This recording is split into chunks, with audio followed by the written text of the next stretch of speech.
e nós vamos falar agora sobre a situação na Ucrânia, hoje dia 9 de junho de 2025, 8 horas da manhã aqui no Rio de Janeiro, 2 horas da tarde lá em Kiev, no momento que eu gravo esse vídeo, e tivemos hoje mais um grande ataque russo contra a Ucrânia. Foram 500 objetos aéreos no total, 479 drones Shahid, maior ataque com drone Shahid desde o início da guerra. E uma coisa surpreendente, foram 4 mísseis Kinjal em direção a Rivne, que é uma cidade onde tem uma usina nuclear ucraniana aqui. Será que o que o Putin queria era atingir a usina nuclear ucraniana? Felizmente, os 4 Kinjal foram derrubados pela defesa antiaérea ucraniana, 100% de eficácia contra esse míssil, entre aspas, ultrassônico ou hipersônico da Rússia, né? Bom, além disso, a Ucrânia fez um grande ataque contra várias partes aqui da Rússia, em Kazan, Cheboksary, Moscou, um monte de lugar foi atingido aqui, principalmente indústrias atingidas por drones ucranianos, muita explosão mesmo. Vamos entender o que aconteceu aqui. Na linha de frente, nenhuma mudança. Vamos falar sobre esses e outros assuntos em detalhes. Essas notícias foram sugeridas por Sagat Bordiev, O Retorno, Trump CD Bronzeada do Putinho e várias outras pessoas. Obrigado aí ao pessoal que sugeriu notícias lá no nosso site, no wrevolving.com. E obrigado a você que está assistindo o nosso vídeo. Se você gosta do nosso conteúdo, por favor, deixe o seu like e se inscreva aqui no canal, né? Pois bem, de ontem para hoje tivemos um grande ataque russo, quase 500 objetos no total, 499 entre drones, mísseis lançados pelos russos, foram 479 drones Shahid, aquele drone iraniano que muitos agora já são fabricados na própria Rússia, né? E desses 479, 460 foram derrubados pelos ucranianos, uma porcentagem bastante significativa, né? Aqui já inclui derrubados por artilharia antiaérea mesmo e também por guerra eletrônica. Bom, a grande surpresa foram os 4 mísseis Kinjal. O míssil Kinjal é um míssil balístico, hipersônico, segundo os russos. Não é hipersônico de verdade, tá? Mas é um míssil muito rápido, é um míssil difícil de ser abatido. Havia a lenda no início da guerra de que ele era impossível de ser abatido. Não porque os russos fizeram um míssil hipersônico que não tem como derrubar ele. Já foram derrubados vários deles lá em Kiev, mas realmente é difícil de derrubar ele, não é fácil, né? E agora a gente ficou sabendo que os 4 que foram em direção a Rivne foram abatidos, ou seja, Rivne é essa cidadezinha aqui no oeste da Ucrânia, é uma cidade grande aqui, uma cidade pouco afetada pela guerra, porque está mais perto aqui da Polônia e coisa e tal. Agora, a gente não sabe exatamente qual era o objetivo desses mísseis aqui. O que a gente sabe é que tem uma usina nuclear aqui em Rivne, uma das maiores usinas nucleares da Ucrânia, se não me engano, a maior que está em operação ainda é aqui em Rivne, e eu fico me perguntando se não é por isso que Rivne tem uma defesa antiaérea tão parruda desse jeito, né? Também teve 10 mísseis Ra-101, foram todos derrubados. Os mísseis Ra-22, 2 dos 3 foram derrubados, então teve um que ainda atingiu alguma coisa. Teve também Ra-31P, que são mísseis anti-radar, mas os 2 foram derrubados, e também um Ra-35 também foi derrubado. Ou seja, chama atenção a alta eficácia dos ucranianos agora nesse ataque russo de ontem para hoje, né? Muita coisa foi derrubada mesmo. E outra coisa que chama atenção é que, embora em termos de drone Shahid tenha sido o maior ataque, né, em termos de mísseis não foi tão grande assim. Se vocês lembrarem, na última semana teve um ataque, coisa de 2, 3 dias atrás, teve o famoso ataque da retaliação russo, que os russos estavam retaliando ali a Operação Pavutne, né, feita pelos ucranianos lá, que destruiu um monte de aviões e coisa e tal. Naquele momento teve menos drone Shahid, né, mas no total de objetos foi maior, porque também teve muito mais mísseis, foram 90 mísseis no total. Então parece que está diminuindo a capacidade russa de reação aqui, de lançamento de mísseis, como a gente está observando aqui, né? E, infelizmente, porém, como vocês podem ver, foi o maior ataque com um drone Shahid, justamente no momento que o Trump abruptamente redirecionou pacotes de defesa antiaérea destinados para a Ucrânia para o Oriente Médio. A gente falou sobre isso alguns dias atrás. 20 mil foguetes que são principalmente usados contra drones, para derrubar drones, estavam sendo destinados para a Ucrânia. O Reg7 assinou uma ordem de prioridade que tinha que ir para o Oriente Médio, ou seja, tirou esses drones da Ucrânia. Eu tenho para mim que, olha só, pode ser até que o Trump não seja um agente russo, mas que tem muita gente na administração Trump que é agente russo. Não tem nada que justifique isso no Oriente Médio. Sim, eu sei, tem a briga lá de Israel e coisa e tal, mas isso está indo para o Iraque. O Iraque não é grande coisa em termos de ataque de drones, né? Não está sofrendo nenhum grande ataque de drones, ao contrário. A Ucrânia hoje sofreu o maior ataque de drones de toda a guerra, né? Então, tá na cara que fizeram isso para tentar prejudicar a Ucrânia. Não funcionou, mas certamente a Ucrânia está com menos foguetes, agora precisa resolver esse tipo de situação, né? Tem que confiar cada vez menos nos Estados Unidos, por mais que o Trump talvez não seja um agente russo, talvez, porque talvez ele seja mesmo, né? Que tem gente ali, já é a segunda vez que acontece isso, vocês lembram? Logo no início das negociações, os Estados Unidos chegaram a interromper a entrega de armamentos para a Ucrânia, né, alegando que o Zelensky falou uma coisa errada lá na Casa Branca, aquele papo do Zelensky, a armadilha que armaram para o Zelensky lá na Casa Branca, né? Aí o Dodge interrompeu o envio de armas para a Ucrânia. Depois, quando a administração Trump percebeu o que estava acontecendo, voltou atrás, voltou a fornecer armas. Será que é a mesma coisa agora? Alguém ali na administração Trump sabotando a ajuda para a Ucrânia? Ou será que é o Trump mesmo fazendo esse negócio, depois dizendo, não, que eu não sabia, que estavam bloqueando e coisa e tal? Eu vou te falar uma coisa, né? Bom, também aqui o porta-voz da Força Aérea Ucraniana falando sobre a confirmação de que 100% dos mísseis Kinjal foram interceptados, eles estavam destinados à região de Rivne. Ele confirmou que foram Patriot, um sistema Patriot que operou com 100% de eficácia ali, né?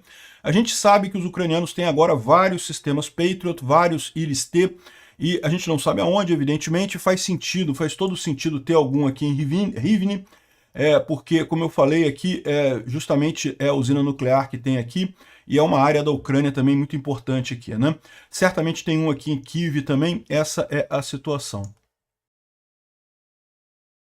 Bom, mas também os ucranianos fizeram um grande ataque ontem com drones em várias regiões da Rússia aqui, né? Então, o que está curioso nessa história é que os russos estão falando em revidar os ataques ucranianos, mas os ataques que eles fazem contra os ucranianos, a maior parte atinge só alvos civis, ou seja, são ataques cruéis, tá? São crimes de guerra de verdade. Mas atacar alvo civil meio que não te dá nenhuma vantagem militar, né? Enquanto os ucranianos têm feito ataques significativos contra alvos militares que certamente vão fazer diferença nessa guerra, né? Então aqui, ó, foram vários lugares atacados, tá? Um monte de lugar atacado aqui de ontem para hoje. Vamos começar aqui com Kazan, essa região aqui de Kazan. Relatórios iniciais indicam que foi uma fábrica de pólvora, né? Que incendiou. Então tem aqui várias imagens aqui do que foi atingido lá em Kazan de ontem para hoje. Tá aqui muita fumaça saindo ali. E mais imagens aqui, teria sido uma fábrica de pólvora que teria sido destruída ali na região de Kazan, né? A imprensa local diz que era uma oficina de pintura e verniz. Olha que coisa fabulosa, né? E o curioso é que era um verniz muito explosivo, porque segundo os residentes aqui tinha muita fumaça preta e sons que indicavam explosão, né? Ou seja, é lógico que isso aqui é lorota da imprensa de lá, né? Aqui, ó, relatórios preliminares indicam que o ataque lá em Kazan foi uma planta de pólvora, e isso é uma das fábricas de defesa chaves da Rússia, produzindo propellantes para o Iskander e o Calibre, né? Então, excelente notícia isso daqui, essa explosão lá em Kazan. Bom, outra coisa também, o aeroporto de Kazan teve que ser fechado pela presença de drones, então é bom que os russos sofrem um pouquinho o que os ucranianos estão sofrendo também já há bastante tempo com falta de avião, né? Bom, outro ataque ucraniano foi em Cheboksary. Cheboksary é aqui perto de Kazan, nessa outra região aqui. Aliás, isso aqui é bem longe da Ucrânia, para vocês repararem. Isso aqui é quase 1000 quilômetros da Ucrânia. Então são drones de muito longo alcance, ou então são drones que foram lançados de dentro do território russo, tá? A gente não pode descartar isso. Os dois ataques foram com drones, tá? Agora, se foram drones que vieram desde a Ucrânia até aqui, ou se foram drones lançados aqui na Rússia, a gente não sabe. Bom, em Cheboksary tem aqui a imagem que mostra aqui uma grande explosão ali, e dá para ver o momento aqui em que um drone atinge novamente essa fábrica, que dá para ver que foi realmente o alvo atingido ali, o drone foi em direção ao alvo. Segundo eles estão dizendo aqui, é uma planta que fornece equipamentos eletrônicos usados no T90, no Armata e nos sistemas S300 e S400. Segundo estão falando aqui em outros posts, é um sistema de antena, também é usado para drone Shahid aqui, ó. Os drones de longo alcance atingiram a Viniri Progress, é uma empresa que tem lá em Cheboksary, 975 quilômetros da fronteira ucraniana, produzem elementos críticos eletrônicos para o S-300, S-400, S-500, que são sistemas de defesa antiaérea russos, e também o T-90 Armata, bem como navios e submarinos, né? Agora, segundo estou dizendo, é exatamente isso, a questão de antena que eles fazem isso. Tá aqui mais uma imagem, aqui, várias imagens aqui dessa coisa, olha, é bacana aqui o momento da explosão do drone ali, e dá para ver que eles não estavam esperando, né, um ataque tão longe, né? Não teve nenhuma defesa antiaérea aqui, não teve nenhuma tentativa dos russos de derrubar os drones antes deles atingirem, né? Aqui, ó, teve também ataques ucranianos em vários campos aéreos, né? Explosões em Samara, Voronezh, Tambov, Nizhny Novgorod, particularmente próximo dessas bases aéreas aqui de Borisoglebsk e Savasleika. Então a gente tem aqui esses outros pontos todos aqui, ó, são ataques ucranianos contra bases aéreas, tá? Então tem aqui esses ataques.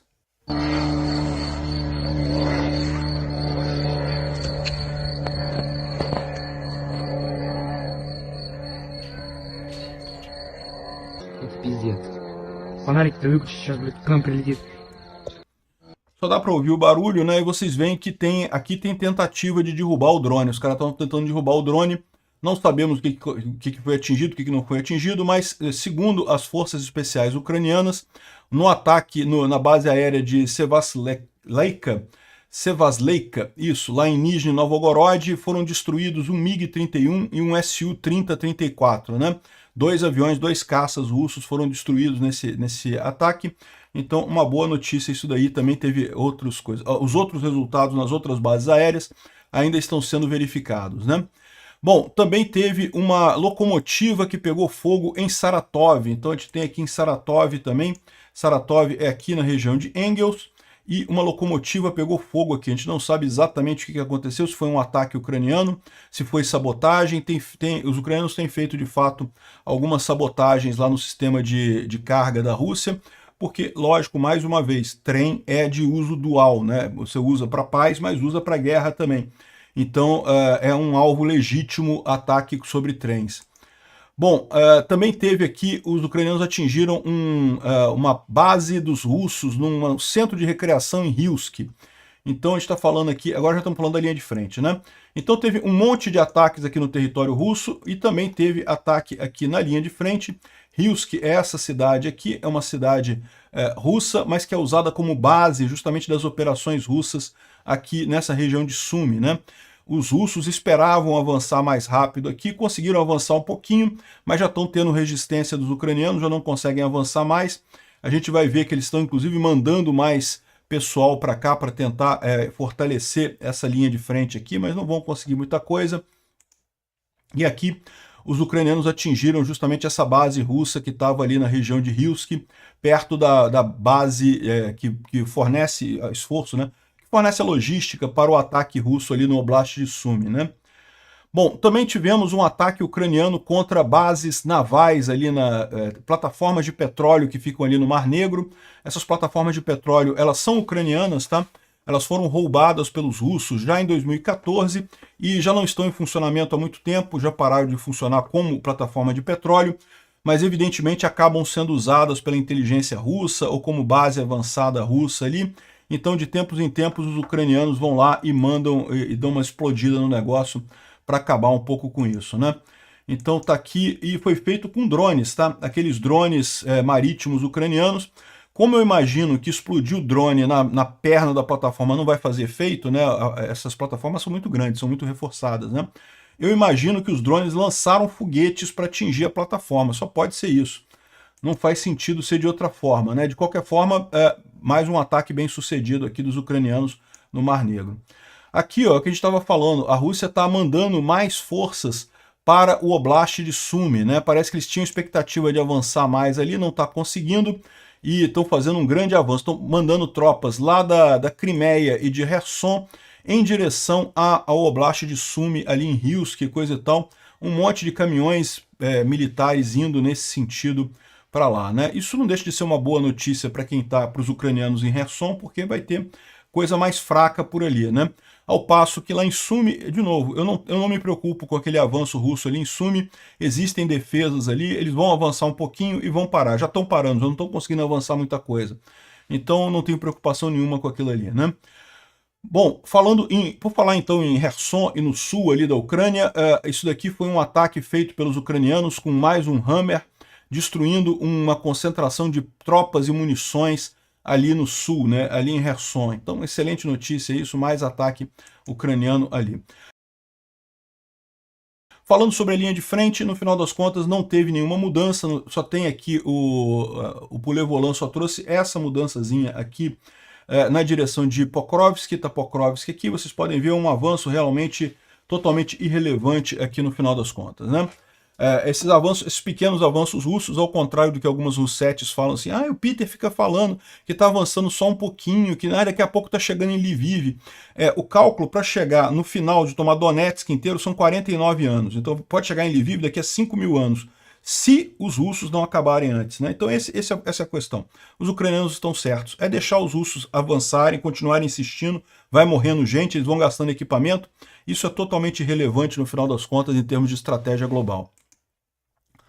Bom, outra coisa curiosa, eu falei para vocês outro dia que o Yandex, né, que é o Google lá da Rússia, eles agora, a pedido do governo russo, eles estão botando blur em todas as áreas críticas de segurança. E com isso o pessoal está começando a identificar um monte de área crítica de segurança que não sabia que tinha antes, né? Porque tem uma casa ali, agora ela está com blur, né, desfocado, né? Então você sabe que tem alguma coisa ali importante, né?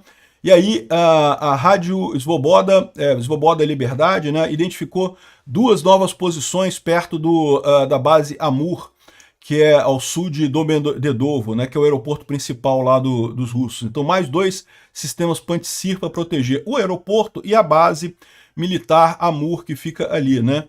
E como é que a gente identificou essa coisa? Justamente através do Yandex, né? Depois que o Yandex começou a fazer o blur, né? Começou a tirar de foco os locais sensíveis, aí você começa a procurar os lugares que estão sem foco, você sabe que tem alguma coisa sensível ali, né? Parabéns à censura russa. E outra coisa, os ucranianos capturaram um capitão russo que estava na região de Totkino, né? Vocês sabem, Totkino, essa região aqui, os ucranianos estão avançando aqui, cercaram a cidade de Totkino, tá? Porque tem ucranianos avançando por aqui também. Então os russos já estão cercados aqui em Totkino e capturaram esse capitão da flotilha do Cáspio, do Mar Cáspio, capitão Oleksiy Mamayev.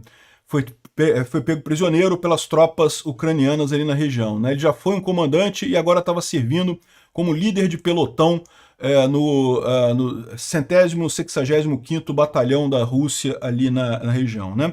Então, o pessoal está falando aqui, que pena que ele está vivo ainda. Não, gente, ao contrário, que bom que capturou ele vivo. O cara vai poder ser interrogado adequadamente agora e vai dar um monte de informação para os ucranianos. Bom, falando aqui sobre o Instituto para Estudo da Guerra, eles estão falando aqui sobre as forças que chegaram perto da fronteira com Dnipro, né? Então isso a gente já sabe aqui em Pokrovsk, que eu mencionei para vocês, os russos dizem que já chegaram na fronteira com Dnipro. Os ucranianos dizem que não. A fronteira com Dnipro é isso aqui. Está perto realmente, tá? Não tô negando não. Está perto de fato da fronteira com Dnipro, mas não vão chegar aqui nesse ponto aqui na fronteira, pelo menos não chegaram ainda na fronteira aqui. De qualquer forma, eles estão colocando isso como está vendo, mais comemoração, invadimos mais uma região da Ucrânia. Totalmente irrelevante isso no final das contas, né? Bom, outra coisa curiosa que aconteceu ontem é que o Putin foi correndo para dentro do Kremlin de madrugada durante o ataque russo contra a Ucrânia. Eu não sei muito bem qual foi a história aqui, né? Como eu falei, o ataque de ontem para hoje foi um grande ataque russo contra a Ucrânia, mas acabou tendo pouco efeito. A maior parte dos mísseis foi derrubado, a maior parte dos drones foi derrubado. E eu fico me perguntando, por que o Putin foi para o Kremlin a essa hora para acompanhar a coisa? Não faz sentido, né? O pessoal está dizendo aqui que tem um certo pânico lá na Rússia por isso. Eles imaginam que alguma coisa deu errado. Então pode ser que estava previsto mais alguma coisa nesse ataque de ontem para hoje que acabou não funcionando. Oreshnik, bomba atômica, sei lá o que, não sei, né? O chute, qualquer chute aí é tão bom quanto o meu, né? Outra coisa é se alguma coisa deu errado em termos de governo, ou seja, alguém se revoltou, alguém teve alguma tentativa de golpe por lá, porque isso sempre pode acontecer também, justamente o Putin está preocupado. Alguma coisa deu errada ontem na Rússia, não sabemos o que houve, né? E aqui tem uma entrevista muito reveladora do Sergei Stepashin, que já foi chefe do governo russo em 1999, ainda é um cargo lá na Rússia importante, apoia a loucura russa toda, apoia a guerra russa toda, e ele diz que a Rússia fez um grande erro estratégico em 1990. Por quê? Porque a Rússia aceitou a independência da Ucrânia, né? Então, eu acho muito engraçado o pessoal que fica falando assim, não, porque a Crimeia foi dada por fulano de tal, que foi o erro do Khrushchev, não sei o que. Meu amigo, se foi erro, vocês aceitaram o erro. A Rússia assinou em 1991 a independência da Ucrânia, né? Aceitando as fronteiras da Ucrânia, com a Crimeia fazendo parte da Ucrânia. Então não tem erro de ninguém. Vocês aceitaram, os russos aceitaram isso, né? E aí o cara falando aqui, ó, que a gente achava que a Ucrânia não ia a lugar nenhum, ia continuar na esfera de influência russa, tal como Belarus, né? Foi um erro estratégico nosso nos anos 90 não capturar a Ucrânia completamente. Ou seja, os idiotas dos russos veem a coisa dessa forma mesmo, não percebem que ninguém quer se associar à Rússia, nem Belarus, tá? Mesmo ali, só o Lukashenko, a ditadura do Lukashenko que garante Belarus ainda ligado à Rússia, né? Tô para te dizer que muitas partes da Rússia acontece a mesma coisa. O pessoal adoraria entrar na União Europeia, adoraria ir para o Ocidente, todo mundo fica melhor com livre comércio, com liberdade. Enfim, erro estratégico desse. Dá bem uma ideia de como é que é o pensamento desse pessoal, né? O pessoal está comentando aqui sobre aquela reportagem que a gente falou ontem, né, da New York Times, né, que a China está aumentando a atividade na Rússia, talvez já se preparando para o colapso russo, né?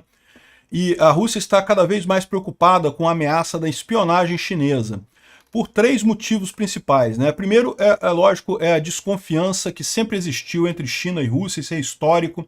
Sempre foram assim, aliados, amigos, mas não tanto, né? Aliados, amigos, mas todo mundo com uma faquinha, um apontado para o outro ali, né? O segundo é sobre a superdependência da China, né? A China é o único parceiro comercial que sobrou para a Rússia. Então, a Rússia sabe que estão nas mãos dos chineses. Então, eles temem muito o que a China pode fazer para se aproveitar dessa situação. E a segunda coisa é que a confiança excessiva na esfera econômica da China também. Ou seja, a China quer mais informações sobre os metais russos e investimentos de gás no Ártico e coisa e tal. E, de certa forma, a Rússia acaba sendo obrigada a fornecer esses dados econômicos para a China, porque depende completamente da China nesse momento. A Rússia virou uma Coreia do Norte 2.0, né? Depende da China diretamente. Enfim, o pessoal está preocupado com isso e tem razão de estar preocupado mesmo. Agora, tem uma informação que saiu aqui, é o general SVR. O general SVR, vocês sabem que ele se empolga de vez em quando, né? Ele já disse que o Putin tinha morrido, sei lá, umas 3 ou 4 vezes, né? E agora ele está dizendo aqui que a inteligência russa, o SVR, recebeu a informação de que o Xi Jinping sofreu um ataque cardíaco na noite do dia 25 e 26 e dois ataques de angina na última semana, né? E parte da liderança chinesa já decidiu para tirar o Xi Jinping do poder, talvez devido a esse ataque cardíaco, ou o ataque cardíaco foi devido à liderança querer tirar ele do poder. De fato, a gente tem ouvido uma história sobre pessoas no partido estarem tirando ou querendo tirar o Xi Jinping do poder. E também tem informação de que ele está recolhido no palácio dele, lá no palácio presidencial lá da China, já há algumas semanas que ele não sai, não vai em nenhum compromisso, ele chegou a faltar alguns compromissos. Então isso aqui pode ser uma explicação plausível, tá? O general SVR já falou coisas que se mostraram verdadeiras depois. mas ele também já se empolgou e falou coisas que depois não foram confirmadas. Então, fica aí a informação, você faz essa informação o que você quiser. E, bom, outra coisa curiosa que aconteceu ontem foi o Orbán falando que eu acredito que a Europa tem que se fortalecer, que a força é a única linguagem que os russos entendem, que a Europa precisa estar forte, precisamos negociar de uma posição de força. Uai, Orbán, não era você que falava que não, que os russos não são ameaça, que a Ucrânia que é uma ameaça, que a gente tem que entregar tudo para a Rússia, não sei o que lá?